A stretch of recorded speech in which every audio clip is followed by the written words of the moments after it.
सद्गुरुदेव भगवान की जय। श्री सीताराम सरकार की जय। श्री राधा रमण लाल की जय। श्री गौरी शंकर महादेव की जय। सभी दर्शकों और भक्तों को कोटि कोटि प्रणाम। सबको प्रेम भरा जय जय श्री राधे, जय जय श्री सीताराम। सभी दर्शकों और भक्तों से प्रार्थना है, कृपया आज का सत्संग बहुत महत्वपूर्ण है, बहुत ध्यानपूर्वक आपको सुनना है, सभी के लिए बहुत अनिवार्य है। देखिए, जब कोई भी साधक भजन मार्ग में चलता है, वो चाहे कोई संसारिक क्लेश हो या संसार से उसका वैराग्य हो जाए या किसी संतवाणी में उसकी श्रद्धा हो जाए या कोई इष्ट देव उसे जन्म से ही प्यारे लगते हों या कोई और कारण, कभी कभी ऐसा भी होता है कि संसार से अपार दुख से मिलता है। मतलब किसी एक को वो अपने प्राणों से भी ज़्यादा प्रेम करता है, किसी भी संसार में किसी को भी, और जब वहाँ से उसे धोखा मिलता है तो फिर उसे वैराग्य होता है। ऐसे भी बहुत भजन मार्ग में आते हैं। तो किसी भी प्रकार से जब कोई साधक भजन मार्ग में चलता है, मतलब प्रण करके भजन करना आरंभ करता है। ध्यान देना, बहुत महत्वपूर्ण सत्संग है, सभी के लिए आपको पूरा सुनना है, निश्चित आपको लाभ होगा, ये मैं दावे के साथ कहता हूँ। तो जब वो चलता है भजन मार्ग में, तो बीच बीच में साधक के अंदर अश्रद्धा होती है।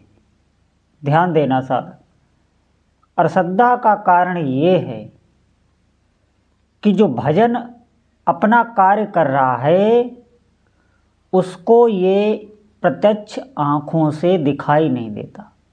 सबसे बड़ा कारण अश्रद्धा का यही है। अगर उसे दिख जाए कि जो मैं भजन कर रहा हूँ वो कार्य कर रहा है, तो वो भजन में तत्पर हो, महत्व बुद्धि उसकी भजन में आए। कोई भी साधना वो कर रहा हो, भले ही अपने इष्ट देव के मंदिर की सेवा कर रहा हो, किसी आश्रम की सेवा कर रहा हो, अपने माता पिता की सेवा कर रहा हो, घर गृहस्थी का कोई भी वो भगवत भाव लेके कोई भी साधना कर रहा हो, भगवान का नाम जप कर रहा हो, तो उसे दिखाई नहीं देता कि भगवान का ये जो मैं नाम जप कर रहा हूँ, मंत्र जप कर रहा हूँ, ये हमारे कितने बड़े बड़े जो अशुभ पाप जमा हैं, जो साए की तरह इस शरीर के साथ ही हैं। ये ध्यान रखना, आप साथ ही हैं।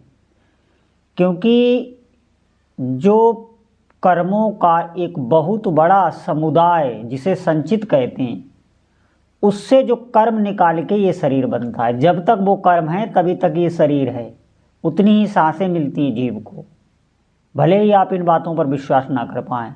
अब ध्यानपूर्वक सुनना, उनको जो आप जप कर रहे हैं वो भस्म करता रहता है अशुभ को, अशुभ निवृत्ति से कहते हैं।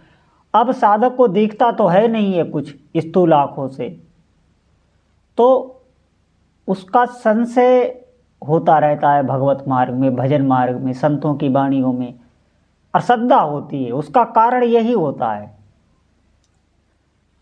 अब आप देखना, जब भी आप दृढ़ निश्चय करके भजन में लगेंगे कि मुझे भजन करना है, मैं आपको एक बहुत बड़ा उदाहरण देने जा रहा हूँ, निश्चित मानिए, हो सकता है आप पहली बार ही ये सुने। आप ये अनुभव करके देखना, जितने भी साधक हैं वो हमारी बात को समझ पाएंगे। जब आप निश्चय करते, दृढ़ निश्चय करते हैं कि मुझे भजन करना है, भजन करना है, और तब आप भजन में जब तत्पर होते हैं तो थोड़ा ही समय गुजरता है, दृढ़ता से, नियम से आप कर पाएंगे, थोड़ा ही समय गुजरेगा, ये मन कामनाओं में आपको घसीटने लगेगा। सभी साधकों के साथ ये होता है। जो भजन कर रहे हैं वो हमारी बात को समझ रहे होंगे। ये मन कामनाओं में आपको घसीटेगा, वहाँ चले वहाँ चलें, ये कर लो वो कर लो। जो दबी हुई, जो पूर्व पूर्व कामना है, क्योंकि अधूरे कर्म छोड़ के शरीर छूटता है, सभी का छूटता है। हमारा जो पहले का शरीर था उसमें बहुत सी कामनाएं हम करते रहे, बहुत सी इच्छाएं आकांक्षाएं कल्पनाओं में हम जीते रहे, लेकिन समय ज्यों ही पूरा हुआ काल ने हमको नहीं बख्शा, शरीर हमारा छीन लिया गया। अब वो कामनाएं, अब देखो आप भजन असर कर रहा है कि नहीं। आपने नाम जप आरंभ किया, आपके मन को कामनाएं घसीटने लगी। उस समय ज़्यादा साधक के अंदर बेचैनी होती, धन के प्रति ज़्यादा आकर्षण हो जाएगा, रूप रस स्त्रियों के प्रति ज़्यादा आकर्षण हो जाएगा, या हमारी जो स्त्री साधक हैं उनका पुरुषों के प्रति आकर्षण हो जाएगा, या और सांसारिक वस्तुओं व्यक्तियों के प्रति आकर्षण हो जाएगा। मतलब आपका मन खींचा जाएगा, और वो पूर्व संस्कार हैं पहले से ही, और अभी तक ये नहीं हो रहा था, जब आरंभ किया तो ये होने लगा। और इन्हीं में साधक कामनाओं से खिंच के फिर उन कर्मों में प्रवृत्त हो जाता है। इसका कारण ये होता है उसे सत्संग नहीं मिल पाता। अगर उसे सत्संग मिल जाए, अधिकांश साधकों की यही स्थिति होती है जो मैं आपको बता रहा हूँ। और सिद्धि तभी नहीं मिलती।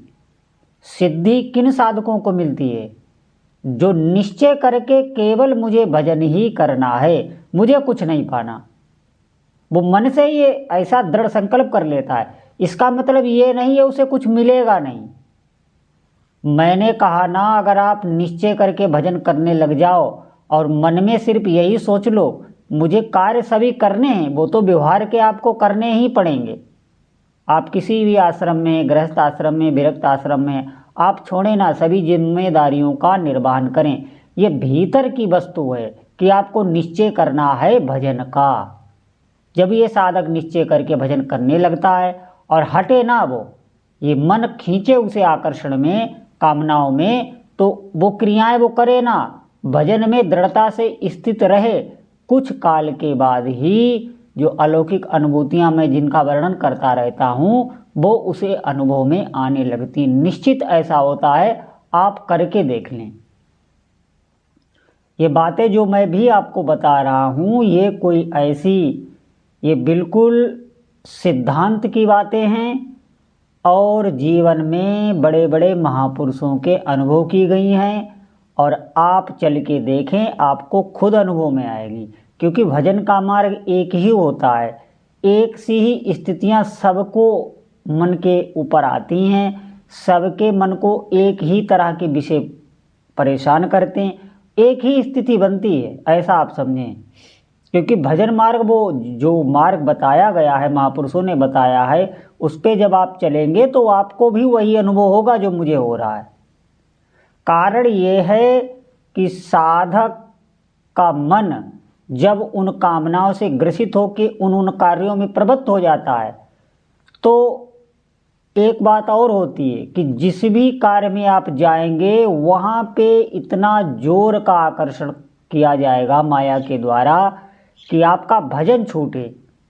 हो सकता है उसमें बहुत आपको लाभ मिलने लगे।